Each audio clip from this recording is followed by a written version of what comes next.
Sa totoo lang, hindi ko naman kasi maayos ang buhay ko guys kapag ganito ng ganito ang senaryo ng buhay ko.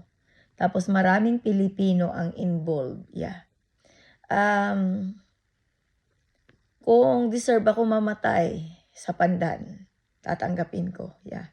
Pero gusto ko international ang manood. Yes. Gusto ko naka-live international. At saka panawagan niya pala guys, paki-request nyo sa Aarhus Airport. Yeah. Aarhus Copenhagen. Aarhus Copenhagen. Yeah. 'Di ba? Okay, no? Alam mo sa totoo lang guys, ganito ang tenga ko. Yeah. Aarhus Airport, Aarhus 'di ba? Aarhus Copenhagen pa rin. Pakyu Lule. Yes. You always ruin my words if I say it in Tagalog. By the way, I will speak English. Yes. Announcement. I need to ask help. Yes. Could you please put a camera from airport in Aarhus? Yes. And Copenhagen Airport. Yes. And show it international if I'm safe. Yes. I want to go back to Pandan with safe trip. Yes. And kaysa yung nandun ako sa airport, kasi sa totoo lang guys, hanggat hindi ako lumalabas ng country ito is I'm not feel safe. At para matapos na guys ang usapin sa mga patayan, bombing dito, bombing doon, mga eroplano, nagkandalaglagan, ang mga ganito, nagaganyan, sumabog ang ganito, sumabog ang ganyan. Guys, alam ko naman na maraming drama sa Denmark para magpanik at maging siraulo ako. Gusto ko ay subaybayan nyo ang aking pag-uwi. Yeah. At kung deserve ako mamatay dahil may kasalanan ako sa Denmark, I'm willing to accept like this. Yeah. At tanggap ko ang kamatayan sa Pandan. Yes. Pero gusto ko malaitis sila. Yeah. Ang mga taong involved kung paano ako bigyan ng mga poison at kung mga medicine na pampabaliw, gusto ko ay ilaitis silang lahat. Yeah. Kapag sa tingin nila ay nasira ko ang dangal ng country nila, tatanggapin ko ang hamon ng kamatayan. Yeah. Pero alam nyo ba kung anong ginawa nila? Hindi ko kasi matanggap kung paano nila sinira ang dignidad ko. Na kasi isa lang akong bobo, isa lang akong basura sa paningin nila. Kaya pwede nila akong babuyin. Kaya mananawagan ako guys sa lahat ng mga Pilipino na nagsusubaybay ng buhay ko. Ayun ang gusto ko mangyari. Yeah. Gusto ko mangyari ay magkaroon ng sa Pandan. Ilaitis. Yeah. At umupo kayo sa side ng Denmark dahil you stand and fight for Denmark. Yes. At wala akong pakialam kung millions kayo. Ang importante ay malaman ng buong mundo ang nangyari sa akin. Yun, katotohanan base sa kwento ng mga ulol. Yeah. Na walang ginawa kundi magbaw-baw sa tinga ko. At wala din akong pakialam, punyeta ka, huwag ka magday-day sa tenga ko. Dahil nagsasalita ako. Wala akong pakialam kung sa tingin nyo ay siraulo ako. Gusto ko halongkatin nyo yung record. Kung mayroon akong record nung nabaliw ako sa Pilipinas. Since young, yeah. Kung ano ang buhay ko noon. Gusto ko ay nanay ko ang interviewin nyo. Gusto ko interviewin nyo ang nanay ko dahil tanging nanay ko lang ang nakakakilala sa akin. Tanging nanay ko lang ang makapagsasabi kung anong klaseng anak ako. Yeah. At kung paano ko sila inalagaan. Yeah. Lumayo ako sa magulang ko ng maaga dahil mayroon akong pangarap. At hindi ko akalain na nakasuong ako sa panganib na buhay. Maraming mga trial sa buhay ko na hindi ko matanggap dahil na-embarrass ang pagkatao ko, pinakita ang private kong katawan sa public nang walang permiso ko. Ang anak ko nasa buyan ng buhangin sa mata, nakalmot-kalmot ang mukha, nabuli sa school dahil sa mga tao sa diko. Yan. Gusto ko guys linawin ang aking pagkatao. At mayroon akong katanungan tungkol sa nagbigay sa akin ng sperm. Kasi sa totoo lang, tuwing magtatanong ako at nung naging topic ko yon, ginawa na akong baliw. Yeah. So mayroon silang pinagtatakpan na sikreto na ayaw nilang ibulgar. Yeah. Pangalawa guys, kung si Mons Pedersen, ang tatay ng anak ko, bakit hindi niya magawang proteksyonan kami sa Denmark? Bakit hinahayaan niyang mabuli ang sarili naming anak kung talagang anak niya ang anak ko? Maraming katanungan na gusto kong ipalaitis ang mga taong involved. Yeah. Dahil alam ko na mahirap kalaban ang Denmark. Pero ayaw ko nang tinatraidor ako. Yes. At ayaw ko na aalis ako ng Denmark na nasa kapahamakan ang anak ko. Hindi ako matatahimik sa kapahamakan na ginawa nila sa akin. Nalaman ko ang pera na pinadala ko sa Pilipinas 2023 because of one anonymous name, anonymous voice that it's very popular, or what do you call that? I know the person. Kilala ko ang boses niya. Kahit na magsalita siya at ulitin niya, malalaman ko ang boses niya. Nakapagpadala ako sa Pilipinas ng malaking halaga. At 2023, hindi nila ako ina-allowed na pumunta ng bangko kasama ang nanay ko. Kinokontrol nila akong dumikit sa bangko. At ito pa ang pinaka. Bakit laging nakabuntot sa akin si Luz Bijoy? Yeah. Para bigyan ako ng poison. Yes. Bakit siya nakabuntot sa akin lagi? Maraming katanungan sa buhay ko, sa utak ko, sa isip ko na gusto kong linawin sa pamamagitan ng Laitis. Gusto kong manawagan ng tulong sa government sa Pilipinas gamit ang doktor ko, Doktora Ramona, yes, sa Panay Healthcare, at Laitis na si Sir Rapi Tulfo, at ang attorney na si Napaw.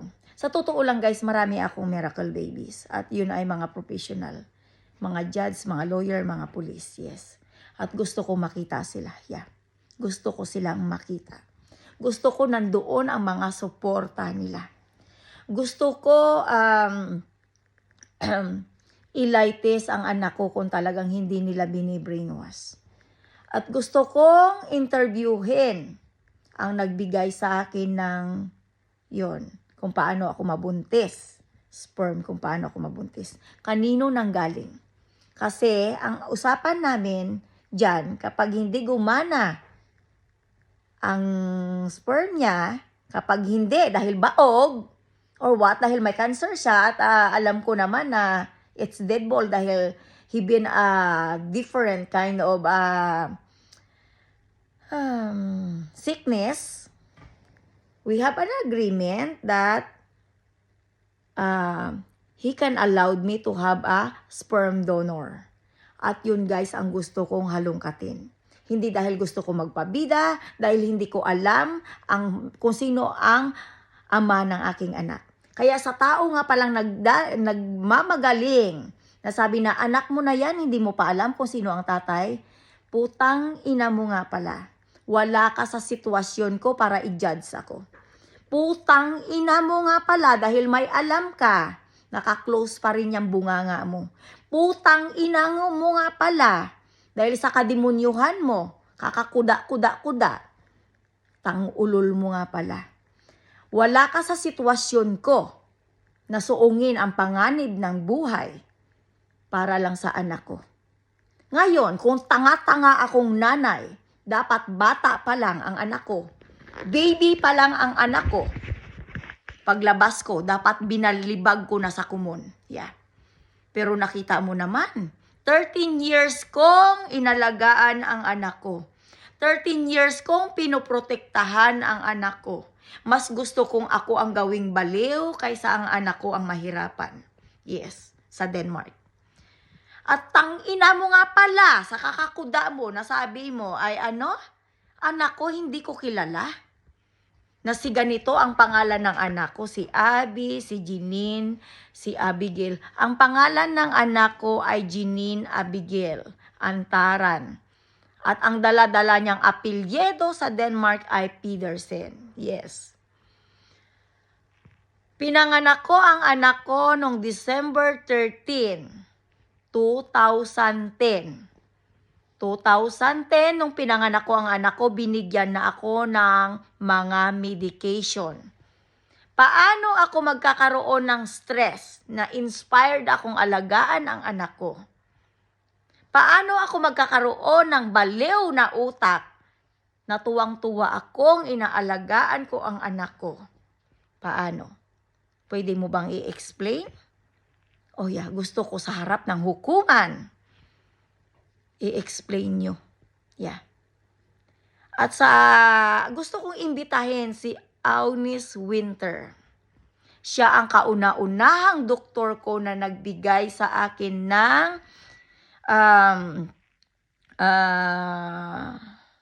siya ang nag-ano din sa akin, reto, kung paano magkaroon ng baby. Yeah.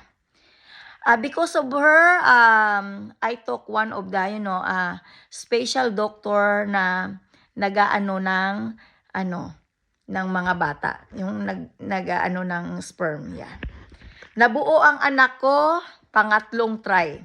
First attempt, it's never success. Second attempt, hindi nangyari.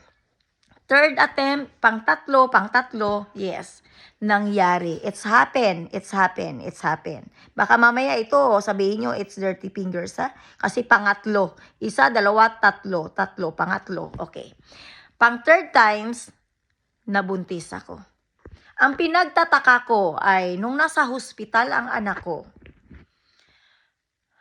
ang bracelet ng anak ko na nandoon yung pangalan niya at saka date kung kailan siya pinanganak, ang unang tingin ko ay nasa braso. Yes. Nung sabi niya ay magpahinga daw ako sa hotel sa room ng hindi hotel room ng Skyview Hospital in Aarhus. Pagtingin ko, pagkuha ko na ay ang name tag ng anak ko at date ng kapanganakan niya ay nasa paa na. At ang hindi ko maintindihan ay hindi ako tinitigilan ng tao para sirain. Gawing siraulo, gawing bobo, kahit hindi. Guys, galing ako sa school. Yeah. High school ako sa Solido. Yes. I've been in St. Mary's Academy. Yes. Mother Ignacia School Training Center. Nag-Danish course ako. So, hindi ako bobo. Yeah. Ang kailangan ko lang ay katotohanan. Kaya sa mga taong epal na mga Pilipina, naging akala ko'y kaibigan ko.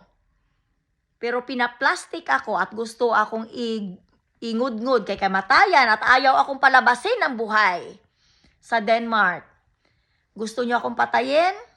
Gusto ko magpalitis tayong lahat. Yes. Kasi sa totoo lang, wala naman akong pakialam. Wala akong pakialam kung hindi ako makapag-stay ng Denmark.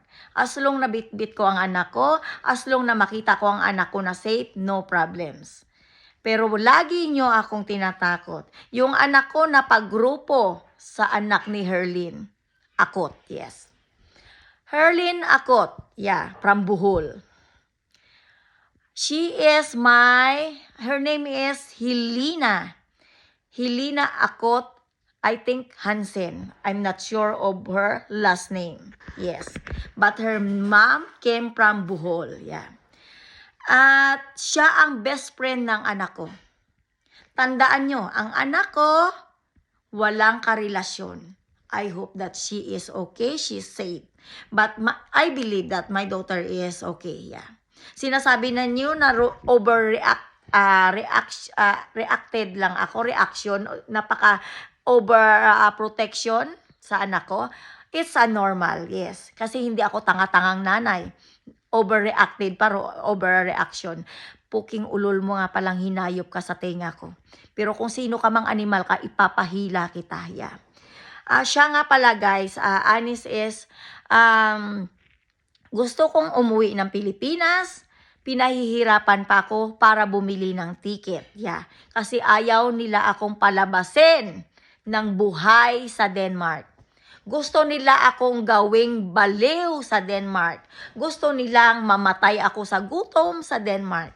Pero sa pamamagitan ng taong ito, yeah, binibigyan nila ako ng kunting pag-asa para mabuhay, pero kailangan kong magstay sa hinayop na ito kahit na divorce na kami. Sa totoo lang guys, kung nalaman ko na hindi siya ang tunay na ama ng anak ko at nalaman ko kung gaano nila sinisira ang buhay ko, kung binigyan nila ako ng chance, kung alam nila na wala naman akong pag-asa dito, sa totoo lang gusto ko nang lumayas talaga maaga pa lang. At wala akong pakialam kung wala akong manggad, wala akong perang, bit-bit. Ang importante ay mahiwalay ako sa kanya dahil kahihiyan. Kahihiyan niya, kahihiyan. Bit-bit ko ang kahihiyan niya. Yeah. At hindi ko kasalanan guys kung hindi ko kayang mahalin ang taong may uhog. Yeah. May uhog, hindi naliligo, dugyot sa bahay. Yeah. At hindi ko kasalanan guys kung gusto kong lumayas dahil sa totoo lang, walang kaligayahan sa countryng ito. Ang mapadpad ka sa isang tao na hindi ka kayang proteksyonan at hindi siya perpekto sa paningin mo, hindi mo siya kayang mahalin kahit kailan. Yeah. Ang hindi ko maintindihan bakit kahit na divorce na kami, pinipilit pa rin nila na magkabalikan kami. Pinipilit pa rin nilang ipagsigawan sa buong mundo na mag-asawa kami kahit hindi na. Pinagpipilitan pa rin nilang idikit ang scandals ko kahit na wala ng iyot na nangyayari, matagal nang patay ang iyot. Yeah. Sa totoo lang guys, iyot is iyot at wala namang nakakatuwa doon. Wala namang ano doon, wala namang excitement. Yeah. Bagkus kadiri. Yeah. Kadiri ang dumikit sa taong hindi mo mahal. At hindi ko kasalanan kung maraming Pilipina dito ang gustong maki-join para patayin ako para tumahimik dahil ang kahihiyan nila ay dumikit sa mabaho ang itlog at hindi nila matanggap na nabulalas ang kanilang mga sekreto. Hindi ko kasalanan kung gusto nyong isiksik ang sarili nyo dito sa Diko. Ang kasalanan nyo sa akin, ang pinaka-importanting kasalanan nyo sa akin ay nakikiisa kayo kung paano ako ligpitin. Yeah. Ayun ang kasalanan nyo. Yun. At pati ang anak ko ha, 2023, nahawa ng pagiging aswinget nyo, aswang. Yeah.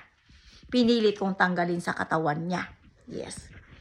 Dahil ang plano nyo talaga ay paawayin, padumugin kami. Yeah. At sila ang mga aatake sa akin. 2 tao.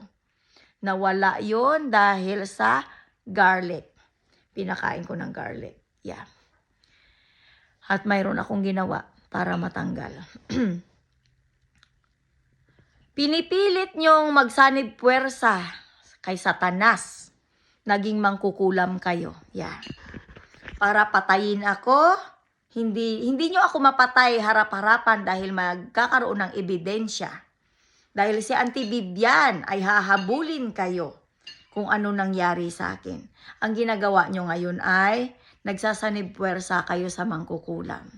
At ngayon, pinipilit nyong idikit ang mga miracle para magkaroon kayo ng power kung paano nyo ako patayin. Miracle is miracle. It's made from God. Yeah. It's God's creations. don't use for your stupid job. Yeah.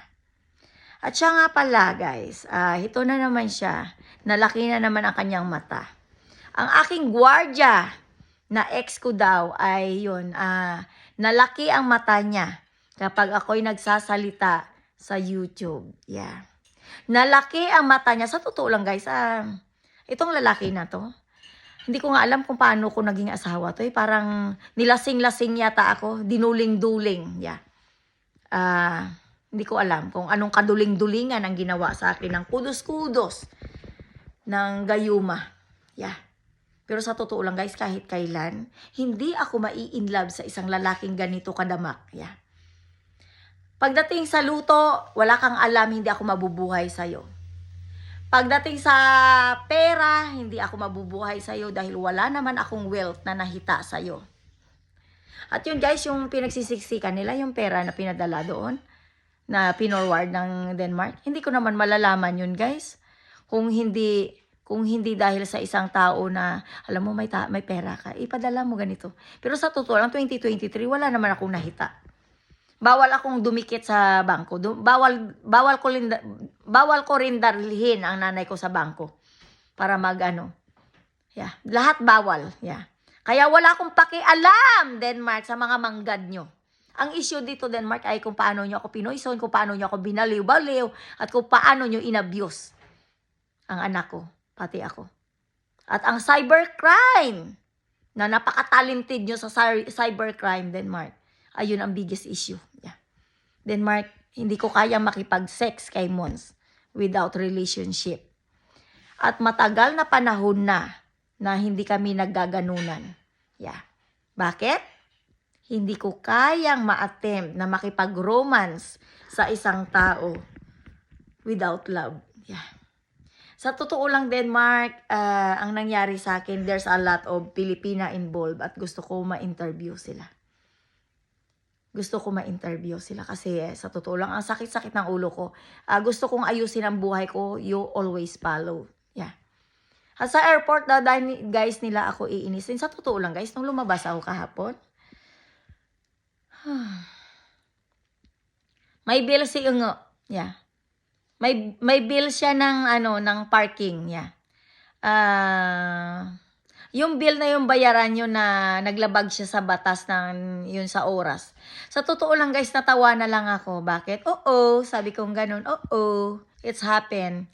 Sa totoo lang, guys, akala ko 11 na nakikita ko. Kasi itong mata ko, guys, hindi ko kasalanan kung dark na to. Dahil yung tubig, nilagyan nila ng poison. Yeah. To attack my eyes. Yeah. At yun, guys, alam mo, guys, nung dumating ako dito, akala ko ititigil na kasi mayroon akong doctor certificate. I'm willing to continue medicine, pampatulog. Hindi naman ako nakakatulog, guys, sa totoo lang. Kasi ang mga prinsesa sa Denmark, bago matulog, nag-iingay na ang bunganga ng mga kapitbahay namin sa Pilipinas. Yeah. Kapag gising ang Denmark, tulog ang Pilipinas, ang Denmark na mga bunganga ng mga bungangerang gold digger ang nag-iingay sa tenga ko. Kapag ako nagbibideo para ayusin ang aking YouTube channels so I can have a future someday, even that I'm moving away here. Nag-iingay silang lahat, nagkukuda-kuda silang lahat. Nagpuprotestan sila sa mga bagay kung anong maganda para sa buhay ko. Alam mo, sa totoo lang, mga abnormal nga ang tao sa country ito, guys, na hinahamon ko kung gusto nila akong patayin. Doon, maglightis kami sa Pandan. Doon kami magkita-kita. See you in Pandan. Yeah. Galing ako sa Pandan ng healthy, uuwi ako sa Pandan ng healthy. Pero dahil healthy ako, guys, kasi hindi ako nagpapadoktor. Hindi ako nagpapadoktor sa nila. No. I'll never been to hospital and ask medication. Why? I'm scared to die early. Yeah. And I need to taking care myself. At ito, guys, last time that I've been, I want to remove this. Yeah. Gusto kong tanggalin to. Abay, okay naman ang tanggalan. Yeah. Sa kaliwang side, okay naman ang tanggalan. Pero ito pag in-upload ko, iba na to. Nagiging kanan side na siya. Ginagawa nga akong abno, guys. Hindi ko alam kung paano nila nire-retoke ang video ko, pero ganun ang ginagawa nila. Ditong side, dahan-dahan ang hugot. Dahan-dahan ang vacuum. Kasi wala daw airwax. Wala daw tuli. Wala daw tutuli. Yeah. Pero dito, ang sip-sip ng tenga ko ay ang lakas-lakas. At tangay ang maliit na metal na nag-sound ng tik. Yeah. Oh, goodbye. Oh, yeah. That's it now. Alam ko naman na yung utak ko, ito, nakakunik sa utak ko kung paano nila marinig at mabasa kung ano ang sinasabi ko. Kahit na silent mode. Dahil sa kamerang ito. Parang scanning, yeah. Scanning ng utak mo. Ini-scanning nila kung paano nila ako kukontrolin. Kapag kumakanta ako, nagbablog ako, nag-i-enjoy ako, gumagawa ako ng way kung paano mabuhay, galit na galit na galit na galit sila. At kesyo daw ang kapatid kong si Daisy ay kailangan magkaroon ng power kung paano ako patayin. Kesyo daw si ganito, si ganyan. Alam mo, sa totoo lang, gusto ko silang ilaitis lahat, kahit kapatid ko. Yeah. Gusto ko silang ilaitis lahat. Para malaman ko kung involved sila o hindi. Para alam ko kung kanino ako pwedeng magtiwala at kung kanino ako hindi pwedeng magtiwala. Sa totoo lang, pagod na pagod na pagod na ako. Gusto kong umuwi sa Pilipinas. Bit-bit sana ang anak ko, pero dito siya nag-aaral. Pero I need to be sure na okay ang anak ko. At huwag silang mag-iingay sa akin. Alam mo, sa totoo lang, gusto kong tanggalin to. At communicate ako sa anak ko, kakamustahin ko. Kasi kapag ang anak ko, she said, I'm fine, ma'am, I'm okay. She's fine, she's okay. Pero nung bata siya, ayun, she been in the hospital for check-up, ears problems siya. Parang gusto nilang iparating sa akin na yung anak ko ay isang bingi. Yeah. Pero sa totoo lang guys, kung may bingi man dito, ayan yung kasama ko ay isang bingi. Yeah. Isang bingi na gwardiya namin kung saan kami pahihila ng anak ko. Nag-ano naman siya, nagpapakitang gilas naman na bigyan ka ng ticket pero mamamatay ka muna sa takot. Yeah. Pero kapag nagsalita ang tao dito na, kasi concern na concern kami, kailangan namin bigyan niya ng ng gamot para gumaling. Alam mo, sa totoo lang guys, ang gamot para sa akin ay ang tanggalin tong kamera sa tenga ko. Dahil ito ang nagbibigay ingay sa tenga ko. At gusto ko mag-focus sa career ko. Yeah. I have a plan to be wedding coordinator. Yes. I want to have my own shop na wedding dress for rent. Yeah. At gagawa ko ng paraan, guys, to survive for living. Ani says, my pensions is good enough. Yeah. Plus my YouTube channels. Kaya yun, guys, ang gusto kong kunin, guys, ang aking pensyon na pinaghirapan nung nagtatrabaho ako ng linis. Linis ng kubeta sa school, sa hospital. Yeah. At saan pa ba ako? I've been in an ears clinic too. I have a schedule there. Yeah. I've been in one of private doctor, Soren. Yeah. One of the doctor there in the other side. Yeah. It's the same hospital. Yeah. Nagtrabaho ako na maraming taon sa gobyerno. Alam mo, kahit tagalinis ka, basta gobyerno ang nagpapasahod sa'yo, you can have a pension. Yes. At yun guys, okay na ako doon. Pero kailangan ay maging okay ang kalagayan ko. Kailangan kong tapusin ang kwento na to guys. Ayoko nang binubuli ako for life. Ayoko nang binubuli ako dahil hindi ako bobo. Yeah. Ayaw ko nang ginagawa akong bobo pa ulit-ulit. Nakita niyo yung mga YouTube ko? English? I can I can be a songwriter too. I have 2 songs that I made, but I don't know how to play guitar. And nung bata si Jeanine, I hope that she can play guitar, yeah. And I dream that we can play guitar together because she dreamed to be a YouTuber. 6 years old pa lang ang anak ko, gusto niya na maging YouTuber, guys, yeah. At dahil hinila-hila siya at wala naman akong choice, guys. Wala naman akong choice. Babae lang ako. Wala pa akong kamag-anak na tumutulong sa akin sa Pilipinas. Yeah. Pero this time, guys, kung gusto nyo talaga akong patayin, at kung may kamag-anak ako na gusto akong diduin, gusto ko with Laites, yeah. With Laites. Doon, magkita-kita tayo sa Pandan. See you in Pandan, yeah. I'm there, February 16, yeah. Sa Kalibo Airport, yes. Mga 5 o'clock, yeah. So, I need to continue my life, but I want to ask help, yeah. Please, Attorney Acosta, kailangan ko ng urgent interview para matapos ang usapin. Kasi gusto kong i-continue ang buhay ko ng tahimik. At wala akong pakialam sa mga siraulong tao na nasa paligid ko na isang bayaran. Yeah, wala akong pakialam sa inyo. Kasi ako kaya kong kumita ng pera in my own way. Ang pensyon ko, karapatan kong makuha yon at kukunin ko sa ayaw at sa gusto nyo.